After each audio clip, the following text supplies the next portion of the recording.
If you're listening to this podcast, it's probably because a child you love and care for is differently wired.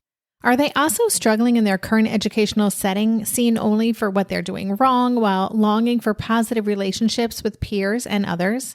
Envision a world where your child's unique abilities are not just recognized, but celebrated. A world where they can connect with others and their true potential is seen and appreciated. The Strength-Based Assessment Lab's mission is to build a world for your child just like that.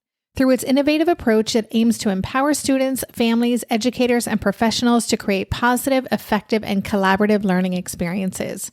Be a part of shaping a brighter future for your child. Visit www.bgs.edu to learn more about what a strength-based assessment could mean for your family. That's bgs.edu. We know that children need to learn to fail. They need to learn to overcome failure. But when our gifted children are sitting in the regular classroom day in and day out, and it's mind-numbing for them, and so they check out, they just disengage, and their grades slipping, and the right solutions are not being applied, they feel failure every day.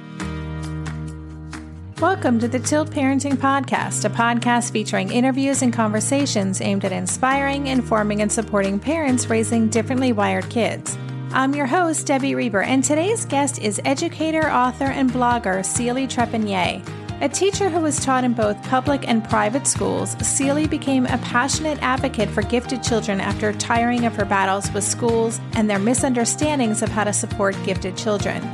She's the author of the book, Educating Your Gifted Child, How One Public School Teacher Embraced Homeschooling, a parent group facilitator for the organization SENG, supporting the emotional needs of the gifted, and keeps a blog at Crushing Child Poppies. In our conversation, we talk about why many schools, even sometimes those designed specifically to cater to gifted children, aren't able to fully support these unique learners. And Celi shares why she believes homeschooling gifted children is such a great option if it's something that's possible to do for your family, as well as gives us her advice for how to get started. Before we get into our conversation, I wanted to take a moment to give a shout out to Simone Davis, one of our sponsors for the Tilt Parenting Podcast through our Patreon campaign. Thank you so much for your support of what we're doing. If you'd like to join Simone in supporting this podcast, through Patreon, you can make a small monthly contribution that will go towards funding our production costs.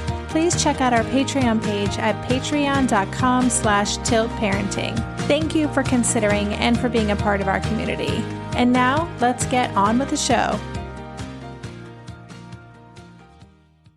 Hi, Celi. Thanks so much for being a guest on the show today. Hi, Debbie. I am very excited to be here. Well, I've been wanting to have this discussion for a while. Believe it or not, you're actually the first guest I've had on the Tilt podcast to talk about giftedness. And a lot of our community has children who are either gifted or twice exceptional. And I have so many questions for you. Okay. I'm going to try to keep this to a reasonable length, but I'm just excited. I know this conversation is going to be especially resonant for our community. So before we get into the nitty gritty, I would love if you could tell us a bit about your background. You know, kind of who you are as a mother. I know that you are very personally connected to what we're going to talk about today. And so if you could tell us a bit of your story, or what I like to call your personal why, that would be great. Well, I'm the mom of 3 boys. The oldest 2 are about 11 and 13 years older than my youngest. And I am a former public school teacher. And as far as my personal why, it honestly wasn't until our 3rd child that we fell into this gifted journey. Although my oldest 2 are gifted, they were just, they were different. All children are different. So when we started with our youngest, we called him the most child because he, compared to the other 2, he talked the most, he ran the most, and it was the struggles we had with traditional school that got us on this, the family on the journey, and me writing and me advocating for gifted kids. Mm-hmm. And so you are now homeschooling. Are you homeschooling all your children, or? I did at various times for, all 3. but more so my youngest. Okay. And I would love also, before we really get into it, if you have a definition of giftedness, just for the purposes of this episode, giftedness is one of those hot button issues. It's something we talk a lot about on the Tilt Facebook page.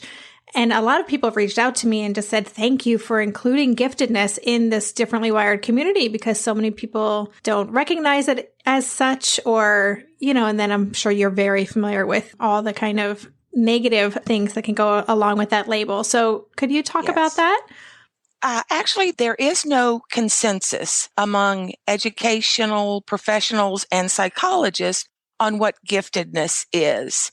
Basically, the first criteria we all think of is an IQ score. The cutoff is 130, which, begs the thought, what if they made 129, And then there's checklists, because it's a behavioral. We have to disengage our thinking of giftedness being a part of school or being, a function of education, which it's not. It's a life condition. It's just, a different way of thinking. And so there's behavior checklists. Some of these behaviors you noticed when your child is an infant. The child speaks sooner, speaks in complete sentences by age 2. They learn to walk sooner. I had one child that learned to ride a 2-wheel bike at age 3, which was part of his, his giftedness. So there's checklists, and I really wish people would disassociate academic achievement and success from what constitutes giftedness. Yeah, I agree with you. And I'm, as you were talking about all that, I remember when Asher was really young. He's 12 now. My son is 12, and he's twice exceptional. But when he was really, really little, he showed all of those kind of hallmarks, speaking in complicated paragraphs when he was really little, and, that little professor kind of thing that we hear about. And absolutely. And I remember one of my best friends is an educational psychologist, and she was the first one who said, well, he is gifted. And I was like, I don't like that word. I had this really strong, and and of course now I fully understand it, but there is such I think it just kind of exists in society, this stigma, or that it's, even though I knew that something was different going on with my child, I didn't want to use that because I thought it was off-putting to other people, or, it was just kind of a very weighted, heavy term.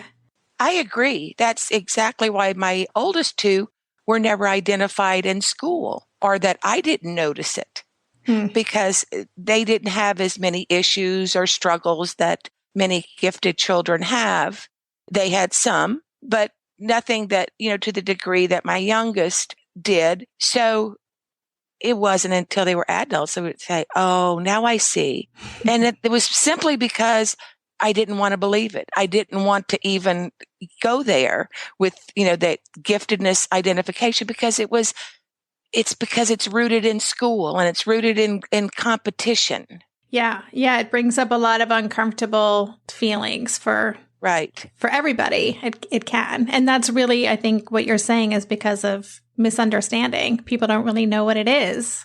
Right. We worked with a parent coach when Asher was very little. Well, we've worked with many coaches over the years to survive our journey, but yes. The first person we worked with was this woman. Her name is Julie Ross. She's out of New York, and she has a company called Parenting Horizons. She was amazing. She got us through those first few years. And I remember her saying that she's never met a parent who called her excitedly to say, guess what? My kid's gifted. She's like, if they do that, I know that their kid's not really gifted, because no one is excited to find this news out. And that was such a reframe for me. And when she described that giftedness is actually a special need, and that really was eye-opening and kind of helped me start looking at this situation differently.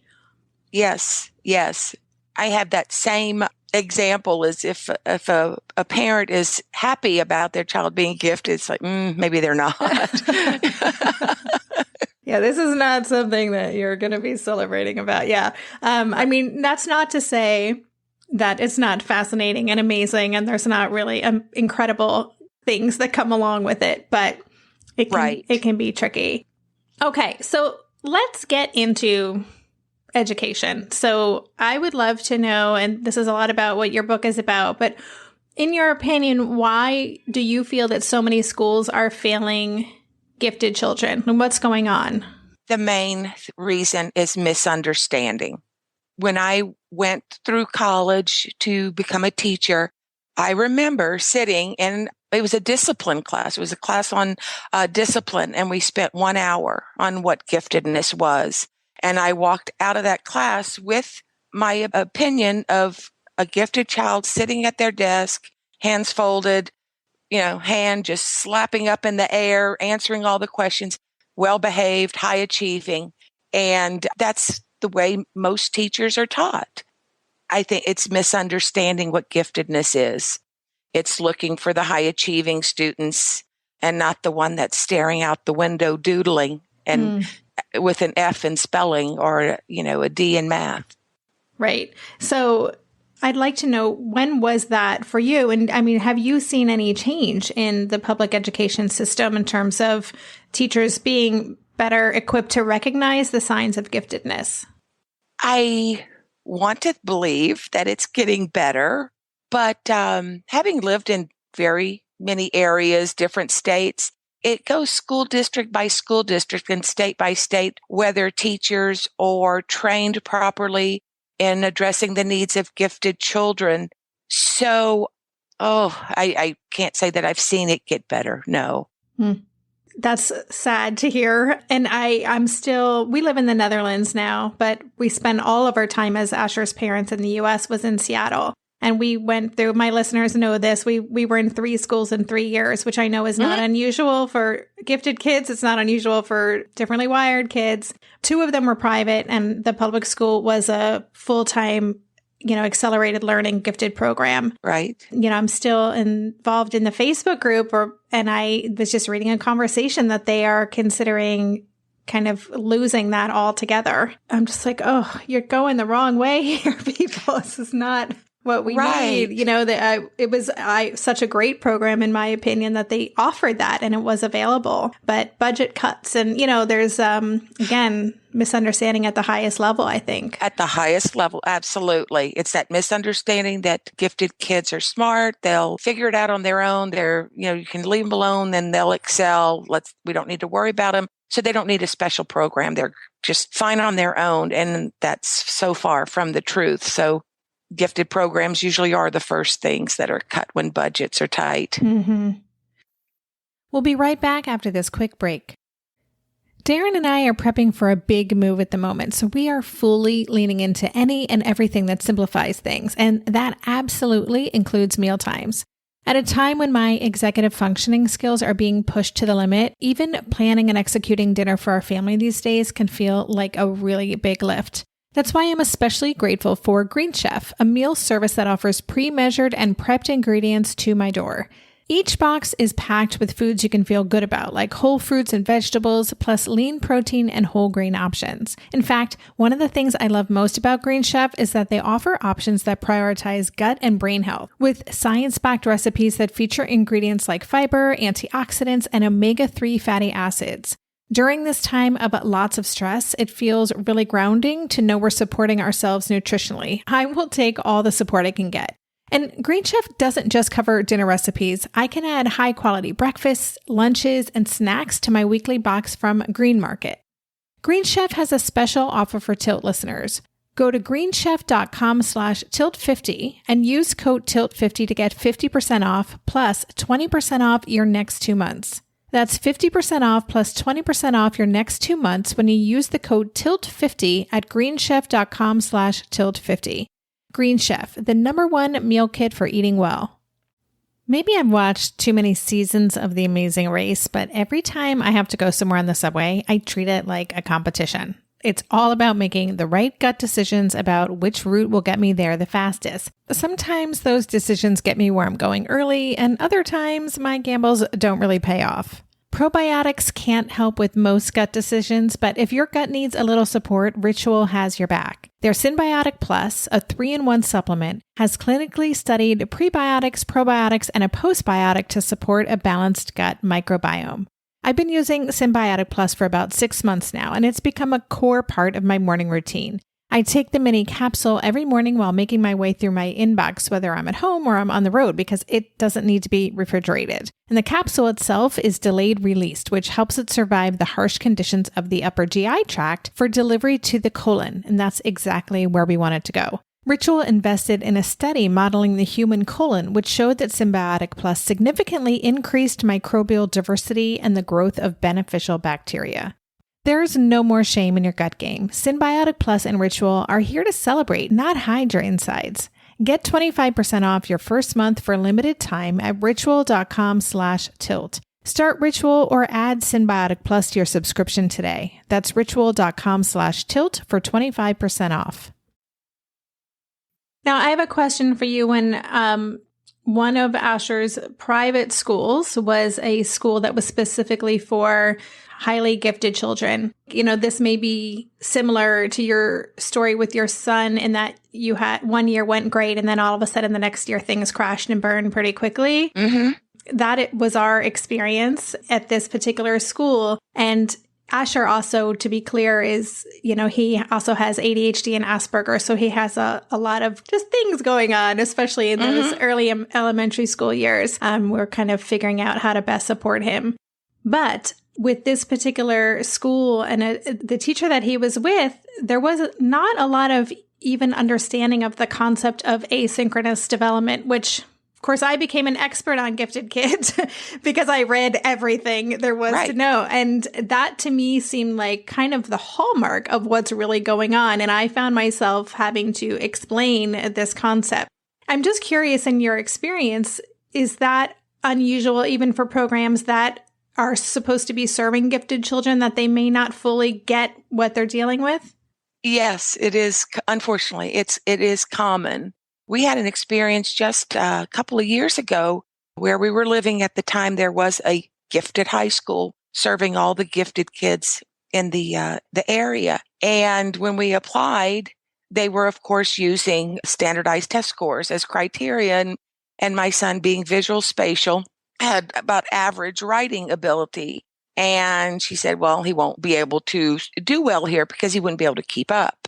And I said, I thought you were a school for gifted kids. And she said, we serve gifted children, but we're not a gifted school. What does that mean? That was my question. It means, well, we know it's for high achieving. Most gifted programs are for high achieving because we know they need those standardized test scores. Mm-hmm. That's the way our public school system is set up now because of, the federal initiatives. They need those high standardized test scores for funding, for recognition. So, well, it seems to me too that, there's different approaches to gifted education. There is accelerated learning, which, is what our public school in Seattle was, which was basically working 1 to 2 grades ahead. Or there is a different approach to learning, a more creative approach, or, that encourages different types of learners to go deep in the ways that they're wired to do so. What do you see as the most common approach to gifted education? Oh, by far, it's just acceleration. It's a grade level or 2 ahead. And sometimes it's acceleration across the board. I've seen gifted programs where the child is pulled out however many hours a week, and it's usually math and language arts, that they accelerate them 1 grade level ahead. And that qualifies as a gifted education in that school district. Right. Okay. So it sounds like a lot of people are getting this wrong. Yes. What is the cost of that? So, for our kids who are gifted, who have these really interesting ways of thinking and being and learning and making connections, what is the long-term effect on kids whose giftedness isn't being properly or appropriately addressed in school? What I've seen within my own family, with my own children, and with other families that I'm close to and have spoken with, it's the child's loss of self-esteem and self-confidence. We know that children need to learn to fail. They need to learn to overcome failure. But when our gifted children are sitting in the regular classroom day in and day out, and it's mind-numbing for them, and so they check out, they just disengage, and their grades slipping, and the right solutions are not being applied, they feel failure every day. And then they lose self-esteem. Without self-esteem or self-confidence, how can they succeed at anything in life? And that's long-term. That's, I've seen it. I have my two oldest are 31 and 27. And I've seen that. I've seen what that lack of self-esteem that was rooted in their failure in school does now in their adult life. Wow. In your book, and I don't want to mess up the statistics, but I remember reading something about the school to prison pipeline, which we're actually going to be talking about in another podcast episode. What I talk about with my other guest is that differently wired kids are disproportionately vulnerable to that school to prison pipeline. But I was surprised to read that specifically the gifted population is as well. Right. I believe, and I don't want to mess up the percentage either, but it's 20%, I want to say, of the prison population who would test at the gifted level, as opposed to 2 to 5% in the general population. That is shocking to me and so sad. It is. I agree. It is sad, especially when the general public would assume that a gifted child is on that clear and easy road to success in life. And especially when gifted children, gifted humans have so much potentially to share with the world, the potential to be the real problem solvers and have creative solutions for everything that's happening in our life and in the environment and in the world. Absolutely. It's a human loss. I would love to talk about homeschooling. I was a reluctant homeschooler, and, I was one of those parents who it had been suggested to me more than once by friends who are educators. And I was like, I am not homeschooling this child. I like my life. I need my peace and quiet. I need things, and we need to find a fit. And of course, we never did. And now I'm so grateful I get to homeschool. But can you start off this conversation by just telling us why, in your opinion, homeschooling can be such a great fit for gifted kids? Homeschooling is completely customizable for your child. Depending on the homeschooling laws in your state, you have a great deal of freedom to address the learning needs of your child, to change his learning environment, even the scheduling and timing of when he learns and where he learns. The freedom and opportunities are almost endless. And I, say again, depending on the homeschooling laws in your state or where you live. So for gifted kids, it's perfect. You're meeting the needs of your child. I'm just thinking of our experience. Asher, we started homeschooling when we moved here. He was not happy about the move, although he was okay about homeschooling. And of course, now he loves it. And I've seen an incredible change in him because his anxiety disappeared over time. His confidence has skyrocketed, perhaps too much for those of you who listen to the podcast. He's a very confident human being. Good for him. And he's emotionally regulated. He's thriving. What has been your experience, and what have you seen in the community of parents who've made this shift in terms of the way that a child can kind of, I don't know if recover is the right word, but, undo some of the damage that can happen in a school setting when they're not being supported? For the most part, generally the gifted child who was struggling in an educational environment that was not appropriate for them, once they're homeschooled, many of the issues, heal almost overnight. The anxiety, the disengagement from learning, and then some are more, it takes a little bit longer to overcome. But by and large, homeschooling does change for the better the struggles gifted children, have in the traditional schools. We'll be right back after this quick break. Hey there, it's Debbie. I love making this show and sharing conversations about how to support our awesome neurodivergent kids. I've seen how even one little insight from an interview can spark a big shift in daily life. But I know that raising complex kids can be messy and lonely. And just when we think we figured it out, something comes up that boots us right back to feeling overwhelmed and stuck. That's why I've poured everything into creating a way for parents like us navigating complex parenting journeys to join together and chart a path that feels positive, hopeful, and doable.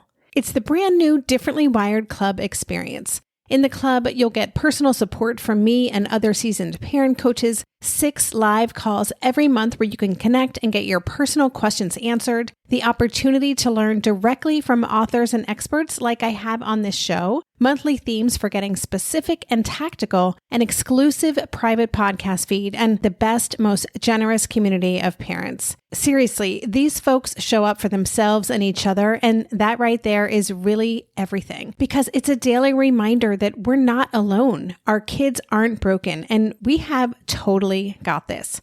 The recently rebooted Differently Wired Club is on a brand new platform with its very own iOS and Android app. It is such a great space. However you learn, whatever your style, no matter the ages, genders, and neurodivergent profile of your children, the Differently Wired Club can help you cultivate the positive shifts you're hoping for. Join us today by going to tiltparenting.com/club. That's tiltparenting.com/club. I hope to see you on the inside. Hey, are you a parent of a teenager? Are you feeling overwhelmed about how to be what they need while also holding limits and boundaries that keep them safe? Are you tired of conversations that negate how messy this season of parenting is? Well, I've got you. My name is Casey O'Rourke. I am a positive discipline trainer, parent coach, and the host of the Joyful Courage podcast. Every week, I come to you with an interview digging into tough topics with experts I trust and solo shows that go deep into the personal growth and mindset needed to raise teens in a way that grows them into confident, capable young people. I am not afraid of getting real about the intersection of conscious parenting and the teen years, while also bringing in vulnerability, humor, and lightness. I'm walking the path with you and honored to serve. Listen to Joyful Courage on Apple Podcasts, Spotify, or wherever you consume podcasts. What about for parents who are listening right now and who are in that space that I was in, that, I think I knew in my gut that it was the right thing to do, but I was like, I can't do this. I don't know where to start. It's overwhelming. There's a lot of roadblocks, some real, some more imagined. What advice do you have for parents who are trying to determine if this is actually a doable option for them? There's several things I would say. One is, don't panic. Homeschooling is easier and more enjoyable than you might think. Mm-hmm. So, don't panic. There's not an immediate time constraint. You don't need to mimic the classroom at home, and take the time to find your way, find what works for your child, what works for you. I guess basically, don't panic. You will learn to love homeschooling, and you will be thankful that you are. It's like a lot of people say, it's a life choice, and it is a good one, a good life choice. Yeah, I totally agree. I mean, I'm still surprised to hear myself say how much I love this, and that I think it's a gift and an honor that I get to do this and spend this time with Asher. One of the things when I first started homeschooling that I really struggled with, and I was working with a curriculum advisor in the U.S. who was an educator, knew Asher very well and his learning style, and she was kind of my faculty support, so to speak. But, talk about not panicking. I was definitely like a couple weeks in, well, we're not doing as much as I think we should be doing, and he's not following me. I was getting really caught up and this isn't looking the way I think it should look. Mm-hmm. And she would be like, Debbie, relax. You have a lot of time. She's like, there's a lot of stuff that happens in a traditional school that where learning is not happening. You can do so much schooling in such a short period of time, and it's not going to look the same as it does. And that's okay. And, so kind of having that voice of reason was really helped me in those first couple months. But there's kind of like a retraining that has to happen, or a reframing in a parent's brain to kind of let go of these ideas that we have about what school is supposed to look like. Absolutely. Our educational system, the traditional educational system, the format and the model is so ingrained in us. I know the first year I homeschooled, it was my middle son, and I had set up his desk at the kitchen table, and I had the dry erase board. I even had a pointer, and he sat at the table, and I sat there with my pointer, and and it's. And I love that you had a pointer. It's awesome. How stupid was I? And it quickly changed. That's so funny. Well, I'll just say that today, perhaps a third of our schooling happened with Asher laying in my bed. I was sitting up, but and while listening to Hans Zimmer music, which is accompanying our life at the moment because he's obsessed with Hans Zimmer. But we had a great day, and I'm like, how cool is this? We're super comfy, cozy, and we're talking about philosophy and listening to a symphony. Like, that's not a bad day. That's exactly it. It's about learning, but it is hard to get the books and the tests and the checklist, out of our mind. Did we cover this chapter? We can't go on to the next chapter until we've completed this chapter. So it's hard. And then, we feel like, did I teach him everything he needed to know? So yeah, there's a learning curve for parents when they first homeschool. So having somebody that's gone down that road, it's so helpful. Yeah. Do you have thoughts about, what parents can do if they're in that space? Like, I know for me personally, sometimes still we're in our fourth year, but someone can ask a question and a question about, well, what are you going to do about this? Or what about that? And I'm like, oh, crap. Am I making a mistake here? Yeah. Does he need this? So I guess it is, as you said, it's so ingrained in us. And it is just this constant, reminding, nope, doesn't have to look that way. But do you have any advice on how to be in that kind of in a way that doesn't have to create new panic in your world? I wouldn't know what to answer that person, but I do know what I always fell back on when I would panic was that I knew of unschoolers, the truest sense of an unschooler where there were no books, there was no schedule, there was no tests, got into college and did well. And that was like, okay, I know this is possible. So if my child didn't finish chapter 5 by the second month of school, we're not going to fail. Yeah, those success stories kind of keep them in the back of your mind. Right. Let me ask you that then. That was one of my questions.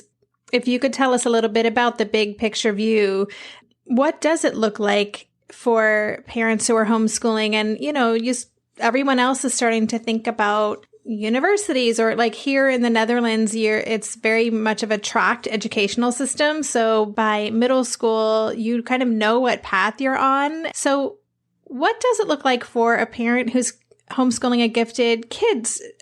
Do you feel that they need to go back and spend time in school before going on to university? Do you think that they can seamlessly transition from homeschooling to university? Like, what are your thoughts on that?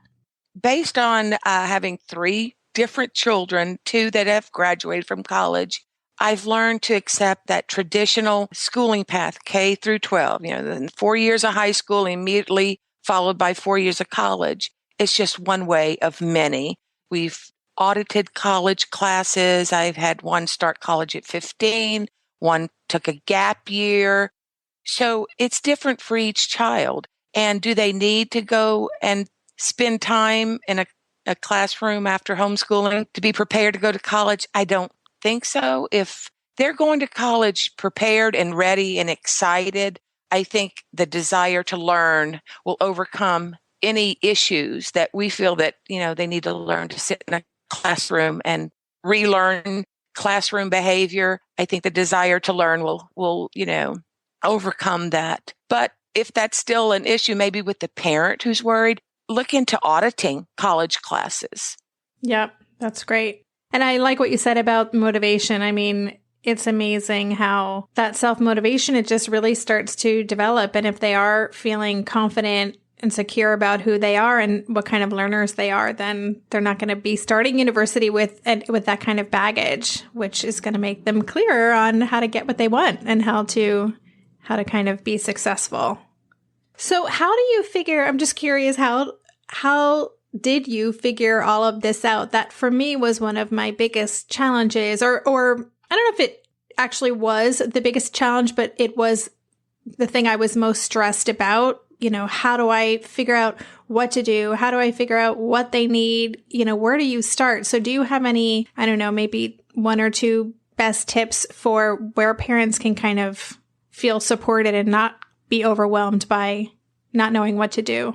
The first thing I would do as a parent is to join online or in-person homeschooling and gifted support groups and talk to other parents, get firsthand advice and support. That would be the first thing. That's what helped me when I was, when I thought we were the only ones in the world that were going through this. And I found an online gifted parenting support group. So that's probably the main thing I would do. And then second would be then to go ahead and just read, widely on giftedness, on homeschooling, if you're choosing to go down that path, but to read because the stories and the information you find on giftedness differs depending on the person writing it and their perspective and, where their experience lies. So I would read widely. Well, speaking of reading, I read your book over the weekend, Educating Your Gifted Child, One Public School Teacher Embraced Homeschooling. How one public school teacher embraced homeschooling, which I absolutely loved. I flew through it and I was like, yes. I just totally was into it. So can you tell us a little bit about your book? My book was written from the perspective that I went down our journey with my 3 gifted sons, overcoming these struggles, learning the hard way, learning from mistakes, learning from success. And I wrote the book with, this is what I would have wanted to have before I started the journey. So it's a blueprint of, you have a gifted child, what do you do now? Mainly with their education.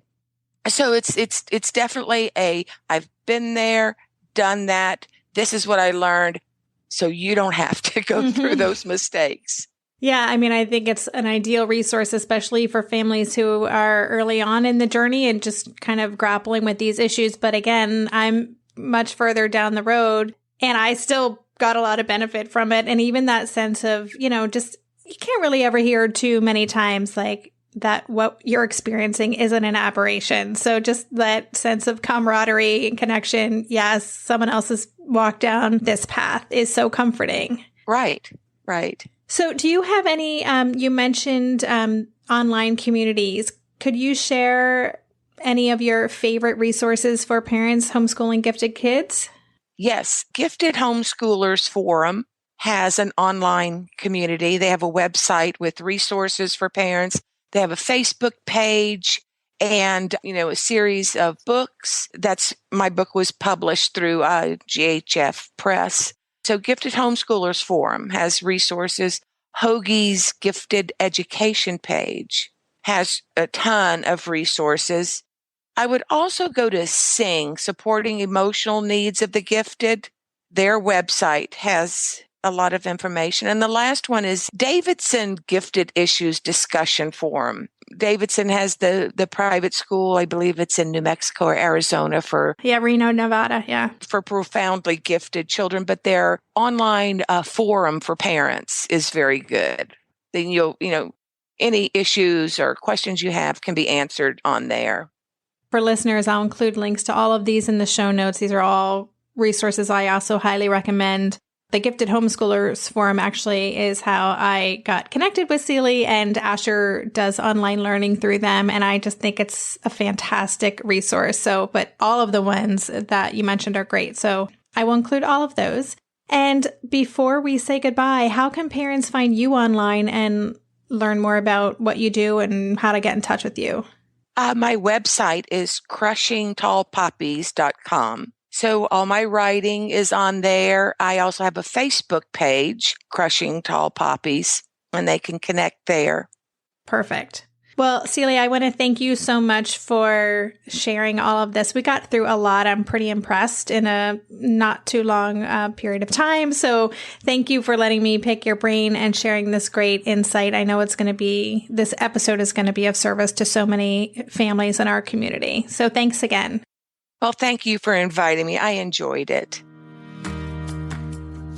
You've been listening to the Tilt Parenting Podcast. For the show notes for this episode, including links to Celi's website, her book, and the rest of the resources we discussed, visit the show notes page at tiltparenting.com/session50. If you like what you heard on today's episode and you haven't already done so, please consider subscribing to our podcast on iTunes or leaving a rating or a review, or both.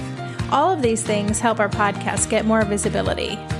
And lastly, if you're not already signed up for our newsletter, I'd love for you to join our Tilt Parenting online community. I send out short weekly updates with links to new content on the website, articles, and resources just for you. Thanks again for listening. For more information on Tilt Parenting, visit www.tiltparenting.com.